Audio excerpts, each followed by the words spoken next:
Yo, what's up, everybody? It's your boy, Hoi. I want to share with you guys something today.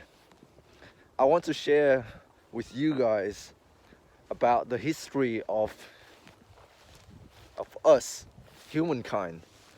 So, it has been theorized that there are three phases in our, journey from the point of creation to where we are now today. So, the first phase, I guess you can call it the prehistoric era. Knowledge is being gained at a very slow pace, and even slower than that is our form of communication. Knowledge is being spread also, but at a painstakingly slow pace. So what does that imply? It implies that people are learning new things. Our species is discovering new things at a very slow pace, and then that sort of knowledge is being passed down and also spread to other, cultures, other tribes, very slowly.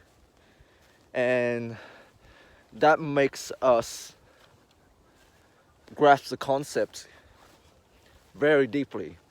Knowledge, when being spread slowly, means that people understand certain things way better than if knowledge is being spread way too quickly. So that's phase number one. And because the knowledge is being spread so slowly, everywhere, doesn't matter if you're in Europe, if you're in Asia, if you're probably in Australia, you guys have the same sort of knowledge. So the people were very similar, both in terms of intelligence, I guess.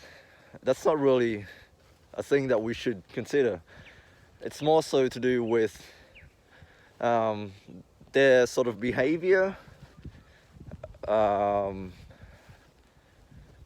I guess you can even call religion. People had very similar concepts of religion back in the prehistoric era. And then the next phase of human development was history, the period of time in which knowledge was gained very rapidly. There was an explosion of new ideas, but the form of communication was actually not that quick, very much the same as the prehistoric era. And because knowledge was gained rapidly and the form of disseminating the information was not that efficient, was not that rapid, we have very different cultures around the world.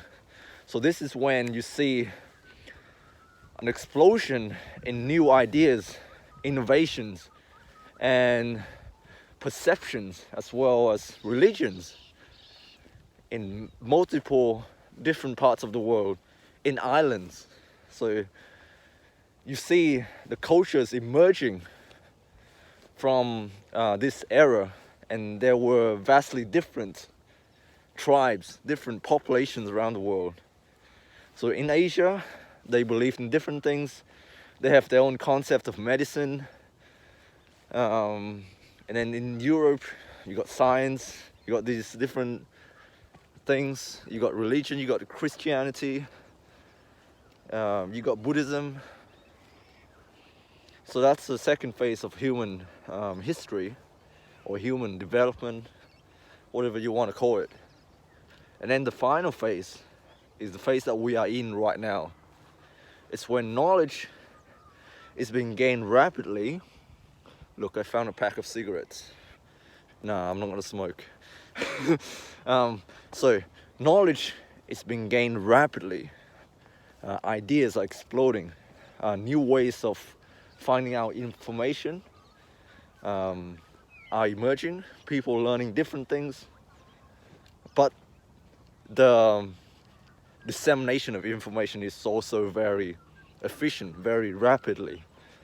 And so you get new ideas coming up every day, new discoveries, scientific studies, people learning different things, expertise.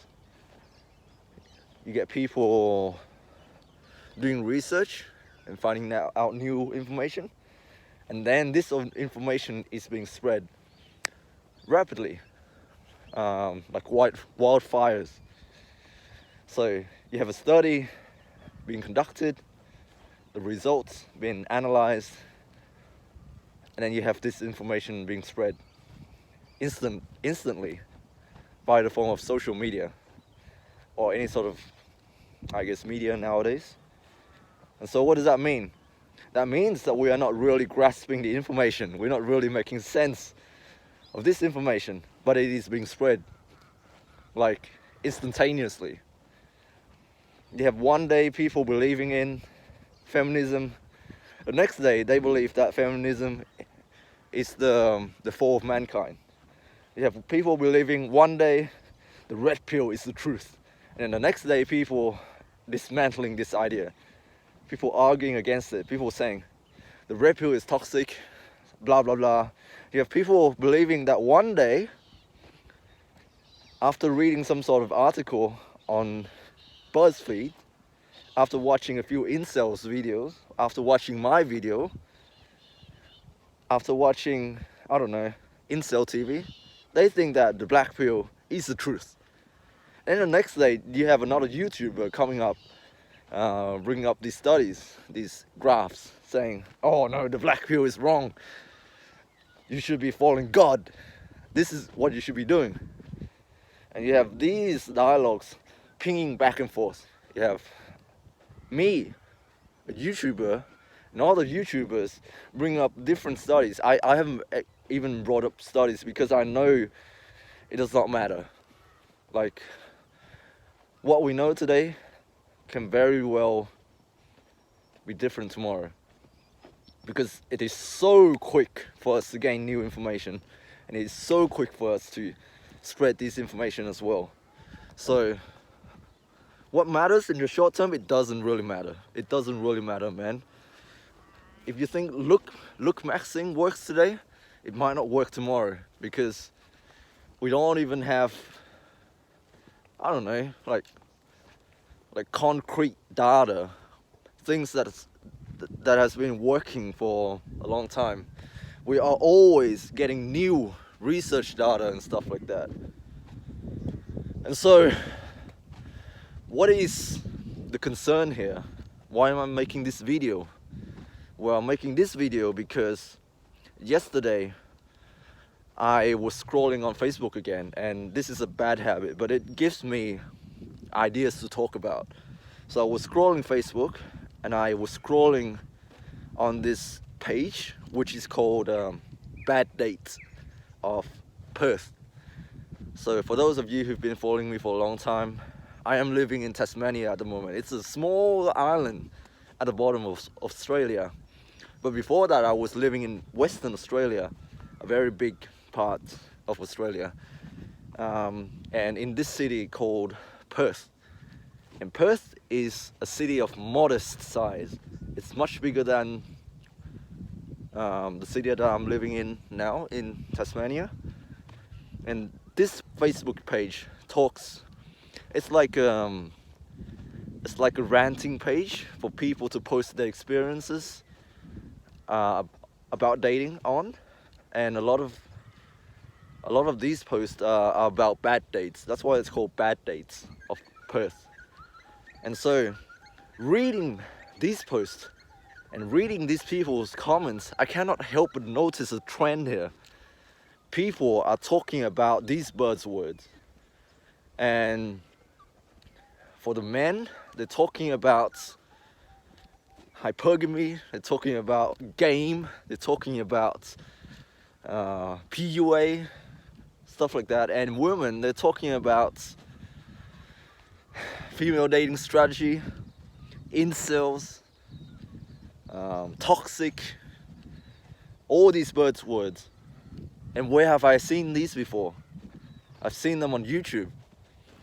it tells me that people are also watching these contents. Men, we watch red pill, pickup, game content. Women, they're watching girl boss content, gatekeep, girl boss, gaslight, all these words.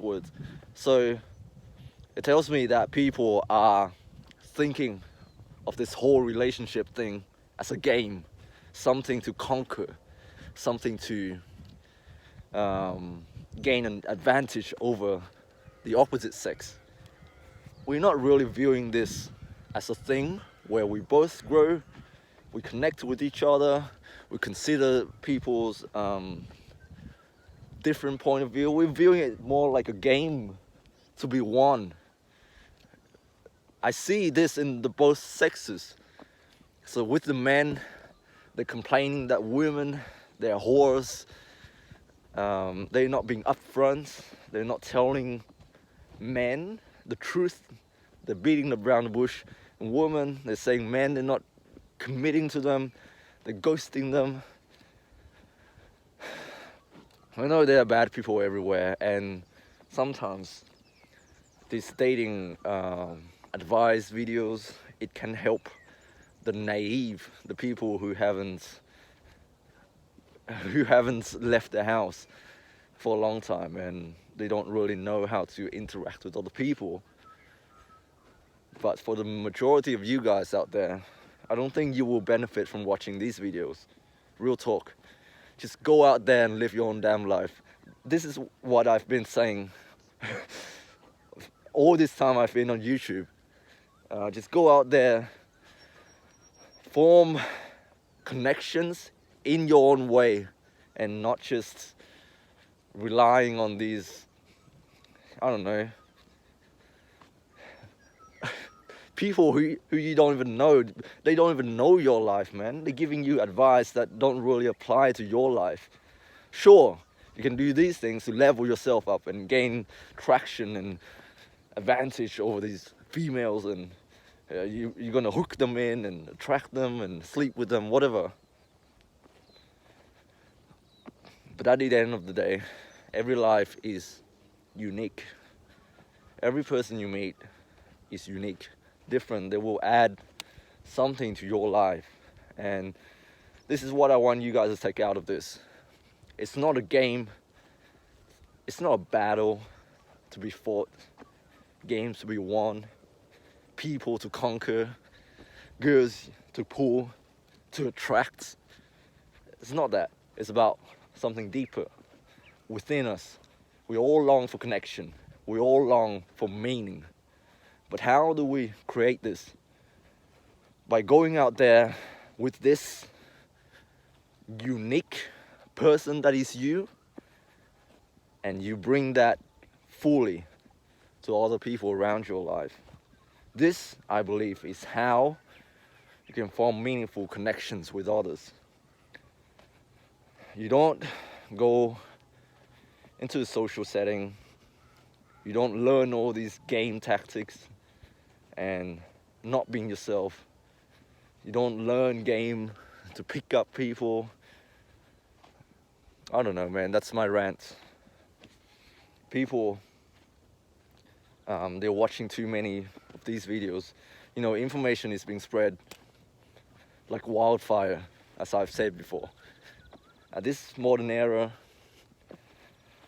different ideas come up every day. One day you might have the red pill, the next day you might have the God pill. You should be a trad man. You should be doing these things, you should be eating meat, you should be worshipping God, you should be praying. I'm not saying those things are bad, but it's not authentic. Like, when you have people pushing these ideas upon you and you don't really accept it, like I said before, information is being spread so quickly and you don't really fully grasp these concepts, you're gonna make really terrible decisions. That's all I'm saying. Anyways, stay strong, guys. Have hope. Why do I care so much? Because I've been there, man. I've been on the verge of suicide because of loneliness, because of not getting girls because of not understanding this. That's why I care so much. Life is suffering, I understand, but if I can help others, if I can make the world a better place, then that's what I stand for. And I hope you guys can appreciate this. I love you all, I really do. Stay strong and God bless, and I'll see you next time. Peace.